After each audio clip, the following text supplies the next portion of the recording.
Hello, I'm Sheryl McCarthy of the City University of New York. Welcome to One to One. Each week, we address issues of timely and timeless concern with newsmakers and the journalists who report on them, with artists, scientists, educators, social scientists, and government leaders. Each is One to One. I'm pleased to welcome Public Advocate Betsy Gotbaum to the program. For almost 8 years, she's been New York City's ombudswoman. Sometimes a thorn in the mayor's side, sometimes a rose, but she's never been far from the action. She's been in public service for most of her adult life. We'll discuss her work, why she's chosen not to run for a third term, and the challenges that lie ahead for her successor. Welcome. Thank you. Betsy, you were elected public advocate in 2001, the same year as Mayor Michael Bloomberg.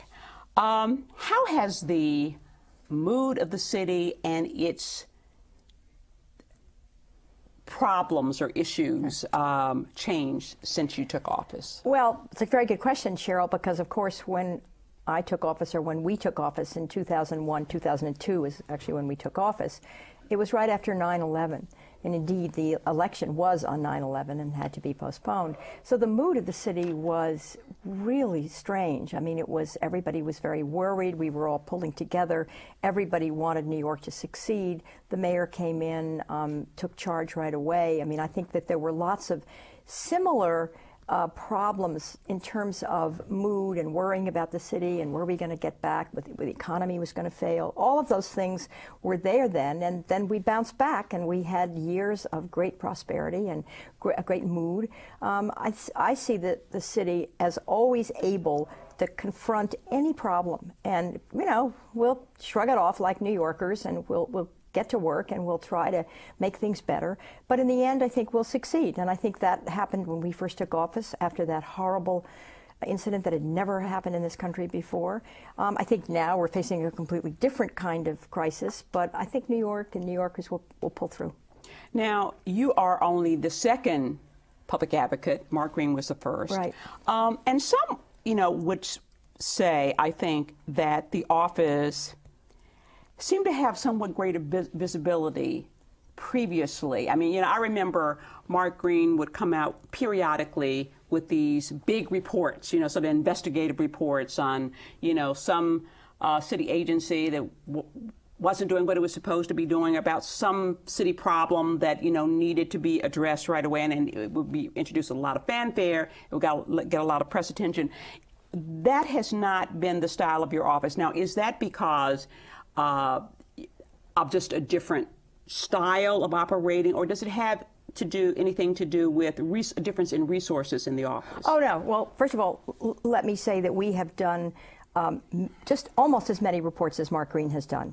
And we have had many, many press conferences. We have looked into many city agencies, particularly the Department of Education, HRA, done a lot of very serious, well-received reports.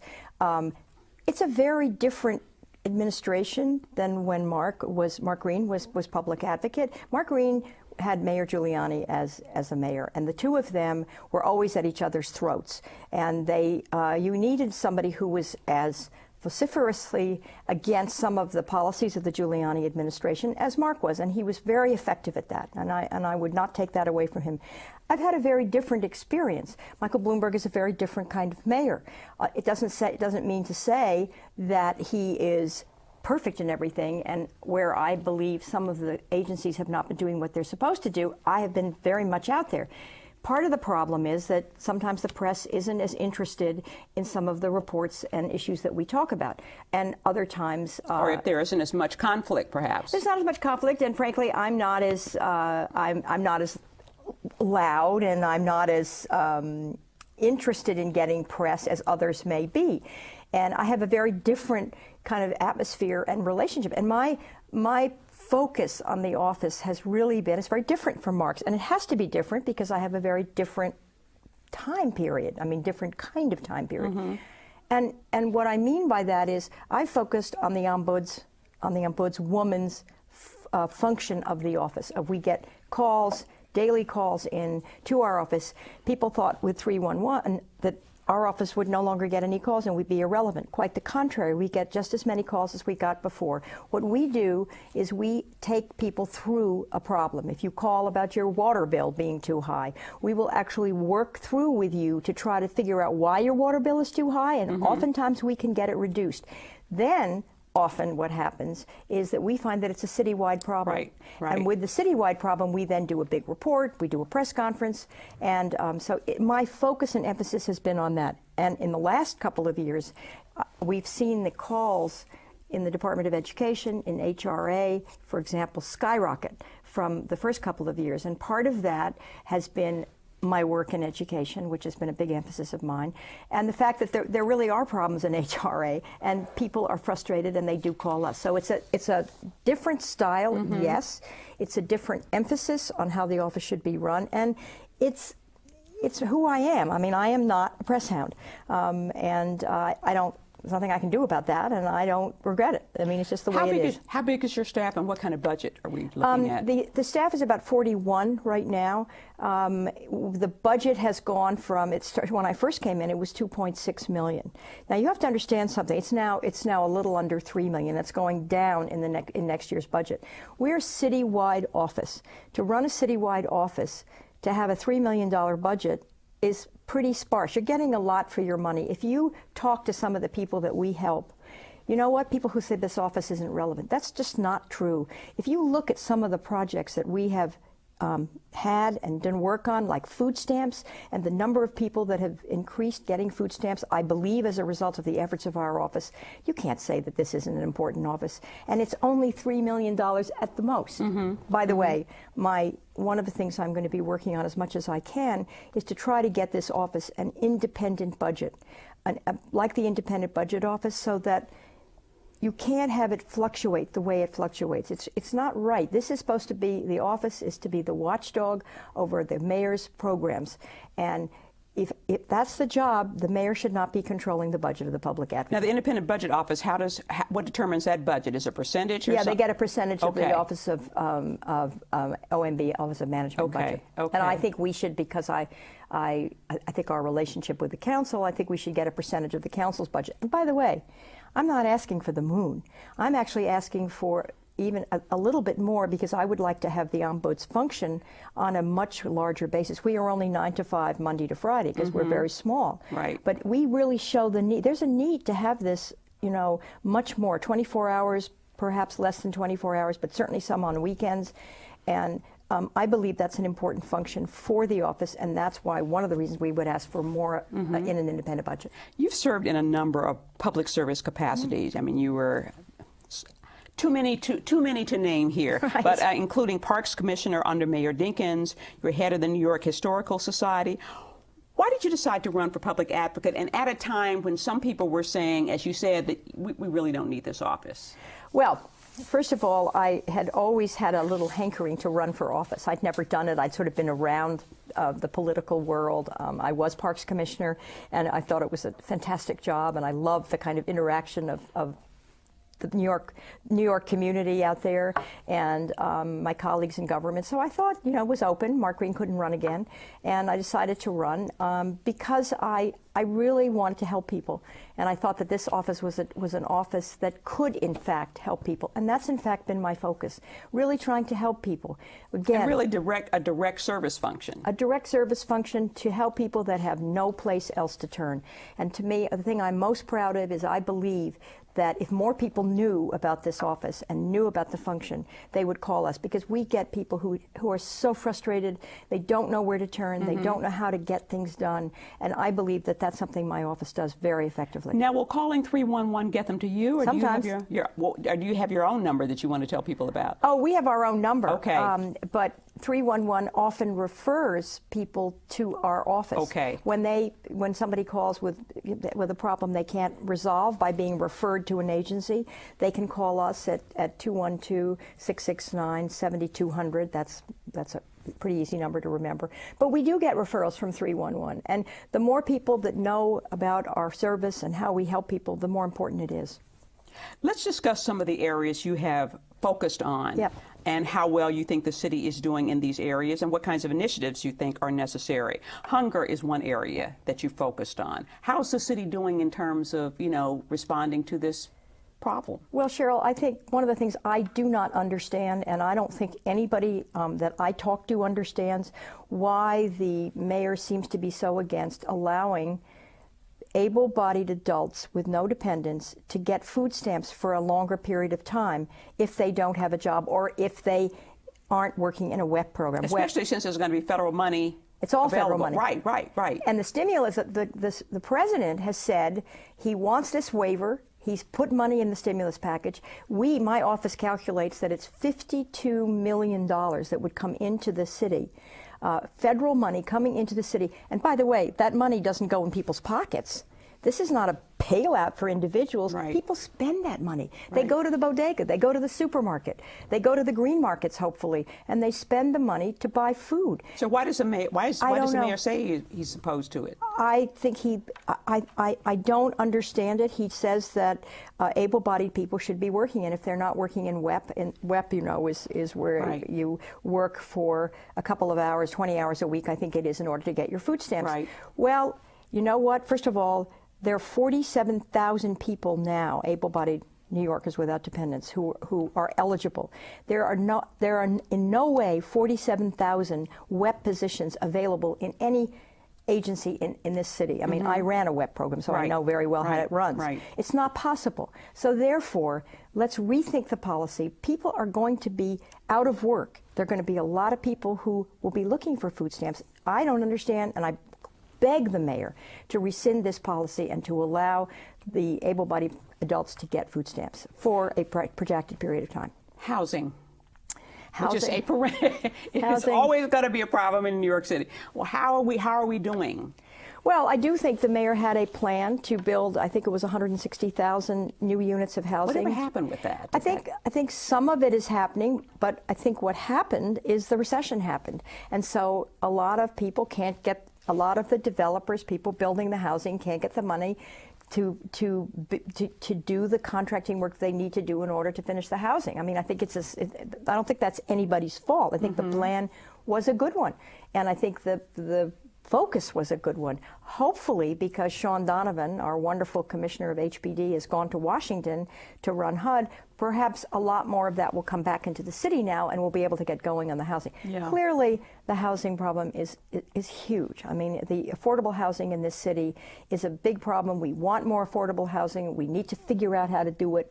I also think that that NYCHA, the New York City Housing Authority, needs a lot of help, and I hope again that Sean Donovan will be able to give that help, because so many people depend on NYCHA housing to live, and it's important to New York. Right, and you got Mitchell-Lama housing that's being phased out, Yes. and all kinds of strange things being done. All kinds of things like that, Yeah. exactly. We're going to take a short break. We'll be back with more with the New York City Public Advocate Betsy Gotbaum after the following message. Take out meals for just $12.99. Call now. Sherry Pearson. You are the sole surviving heir of the King of Montanopolis, and you are now worth $45 million. I'm rich! This can't be real. Of course it's not real. Come on. Having money isn't about luck. Like that takeout meal. Cook at home instead, you can save thousands a year. Feed me. Feed the pig.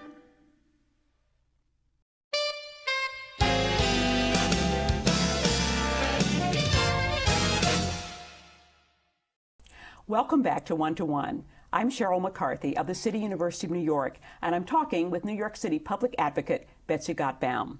Education has been an area where you've really been a gadfly on the mayor and on the chancellor over their school reform efforts. I know it's a big question, but what's your general assessment of how school reform has gone? Well, let me start off by saying the fact that the mayor had the courage to get the legislature to give him control of the school system, I give him an A for that effort. And I think that was very important to do. He was the first mayor that was ever able to do that, and it was really important to do. But having said that, and having just done a commission looking at school governance, which I was asked to do by Kathy Nolan, the chair of the Education Committee of the Assembly. There are a lot of things that have happened in the implementation of mayoral control that are lacking.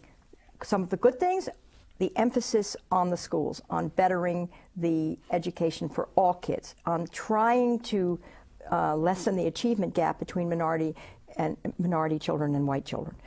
Important the focus and the emphasis. Important focus on education. More money, $14 billion more coming into the city. All of those things are very positive, and I applaud the mayor and the chancellor for that.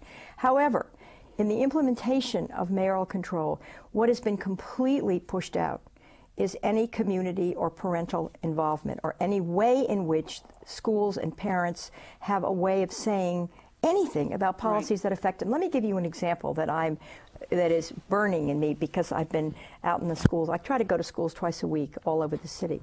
And one of the things that I hear all the time is that parents are told after the fact that things are going to happen that deeply affect their lives. For example, school bus routes changed in February.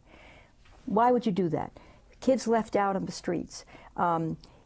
Kids not being picked up at 6 o'clock when they're supposed to be. Kids crossing Francis Lewis Boulevard in Queens because they have to run to pick up a bus. All of those things happen without any parental input, without any notification so that parents could know this was going to happen. They got a notification, of course, the bus route's going to change. But there was no prior, let's discuss it. Cell phone ban, similar. One of the big issues now that's going to come up, and it's going to come up in the legislature when they redo mayoral control, or they don't redo it, is the fact that in many schools, charter schools are being put in schools, public schools, without any notification or any question to the parents whose kids are in that school already. Is it okay or is it not okay? Now, I'm not against charter schools, but I am appalled by what happens is you have a charter school coming into a school, takes a floor. Then what happens to the kids that should be on that floor? They're all stuffed into the rest of the school. So you have overcrowding. That affects the school, it affects the teachers, it affects the kids, it affects the parents. These are things that should happen with community and parental and teacher and administrative input. I don't want paralysis in the system, but you've got to have some kind of parental community input to policy. And I remember, I mean, the bad old days are good old, I don't know. When you had the Board of Education, you at least you would have meetings, public meetings with the Board of Education, where people could yell and scream and, you know, give their input. And there doesn't seem to be a place where they can do that now. Now, I know they have this panel on education policy, but what is it and how does it work? Well, the panel on education policy is nothing more than a rubber stamp of the policies of the chancellor. And that's one of the commission's objections, is we believe you should have a panel on education policy. Our commission said, let the mayor have the majority of the appointees, but they have a fixed term. They cannot be fired if they disagree with the chancellor or the mayor. They can be fired for cause if they do something dishonest or something, you know, against, well, dishonest would be probably the best way of putting it. But they cannot be fired because they disagree with the policy. We should have open discussion about the policy. There should be some vehicle through which the public, the community, can say what they feel about a policy. I mean, to me, it doesn't, it's not... Can they not do it? No. Appear before the panel and talk? Well, they can, but what mostly I hear, and what we heard in the commission in our hearings, was that the decision has already been made, and the input of parents or educators, it's moot. They say, I mean, I have a perfect example on the west side of Manhattan, where I live and where my grandchildren go to school. Wonderful school, wonderful district. The school across the street from PS 87 was arbitrarily changed. I won't go into the details. Bringing in a charter school, moving one school, all of this happened without any informational input from PS 87 right across the street, or from the people that were in the school that was completely changed. Now, that disrupts a community. And if you're going to disrupt a community, you better let the community know and have some input, especially in New York City, right? And especially on the west side of Manhattan. Do you think Joel Klein should stay on as chancellor? No, I mean, I think that I think the reforms that have been instituted need to be corrected. I think a lot of things need to be fixed, and I do believe that it's time to have someone, an educator, come in who can really take some of the reforms that are good, carry them forward, but take a look at some of the other things that have happened and maybe make a shift. I'm not sure, but the chancellor would want to do that or can do that. Yeah. Your office, in association with the New York Immigration Coalition, has published a guide to public benefits for immigrants. New York City has compared to other cities, has a pretty comprehensive safety net of services that are available for immigrants, and sort of, in many cases, a sort of don't ask, don't tell, policy towards undocumented immigrants. I mean, you can, if you're a pregnant, undocumented woman, you can get prenatal care. You can go to a public hospital, deliver your baby, and you can get some care after that. You can get medical benefits for the children of undocumented immigrants, Head Start, kindergarten, food stamps. It's just good. And what changes, if any, would you want to make in that safety net? Well, first of all, thank you very much for asking that question, because one of the things I'm most proud of that my office has done is we just published a guide for immigrants. First time ever, first time ever in New York City, it may be the first time in the country, where all of the information is available in one place, which says, here are all the benefits that you as an immigrant are eligible for, given your classification of immigration. I did it all with private money through my not-for-profit, and we have had 60,000 requests for this guide, and I am looking for people to help us fund it so we can do more than just get the 60,000, fill those requests. We want to expand and do a whole huge distribution in New York, particularly with what the recession is bringing into the city, because this is federal money that could be coming into the city to help immigrants who are eligible, and they really don't know in most cases, or they're afraid, or they just don't know how to apply for these benefits. And and this guide gives them all that information. So I'm very, very proud of it. And I believe that the more we can get that information out to all the not-for-profits, to all the small community-based organizations, we have lots of partnerships. Last week I was out in Brighton Beach with the Metropolitan Council on Jewish Poverty to do it in front of the Russian community to give them the immigration guide. And I plan to do that all over the city in the next 9 months. And I'm very proud and pleased of the response to what we have done. And finally, I think it's very important to get the information out, Sheryl. So I just want to say, please, anybody who's interested in our immigration guide, it's online, but they can call our office at 212-669-7200 to get we'll send it to them. We will help people through looking at it. It's very, very comprehensive, and as I said, it's in 7 languages. But also, immigrants aside, I mean, I believe one of the things you did early on was to get a simplified application for welfare-type benefits and food stamps. How long was it before the application 16 form? pages. 16? 16 pages. Wow. Now, let me give you that as an example that goes back It's to like your applying first... to law school. Right. I couldn't fill it out. We had 16 pages for people to sign on for food stamps. We found out that in upstate New York, it was 4 pages. So after 6 months of meetings and bringing the state down, blah, blah, blah, blah, blah, we were able to get the application down to 4 pages. And I'm very proud of that. However, the press wasn't very interested in that accomplishment. And again, why? I don't know, maybe it just wasn't very interesting to the press, but it was very interesting to me, and I think we think that about 70,000 more people signed on to food stamps as a result of our effort. Not only the simplifying the application, but a big outreach project that we did, and I raised some private money and was able to do a huge outreach project, and we think about 70,000 more people signed on to food stamps. You've said you're not going to run, even though you could run again. You just said you're not going to. Why?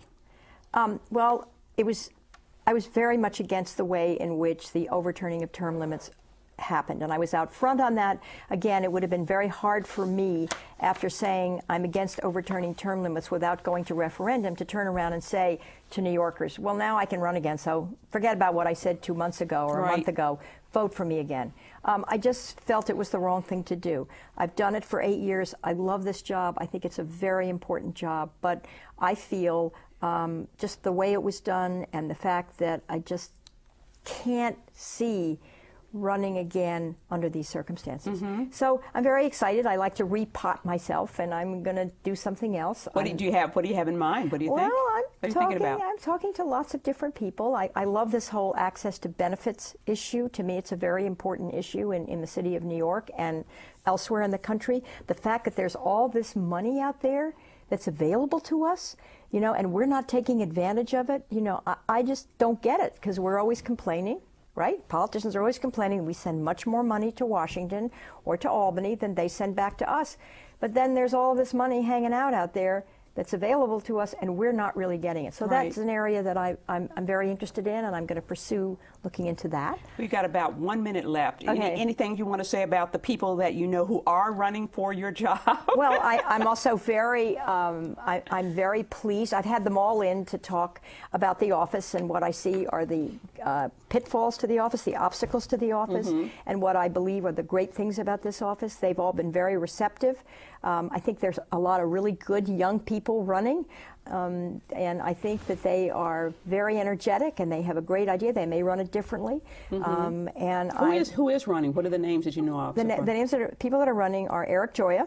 He's a councilman from Queens, very energetic, very smart. He's a big food stamp person. He lived on food stamps for, I think it was a month or a week. I think that was interesting. Bill de Blasio, who's also a councilman, who's head of the General Welfare Committee.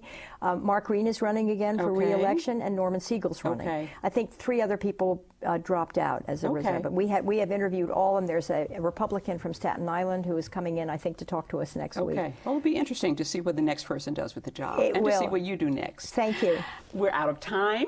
I want to thank New York City Public Advocate Betsy Gotbaum for joining me. For the City University of New York and 1 to 1, I'm Sheryl McCarthy.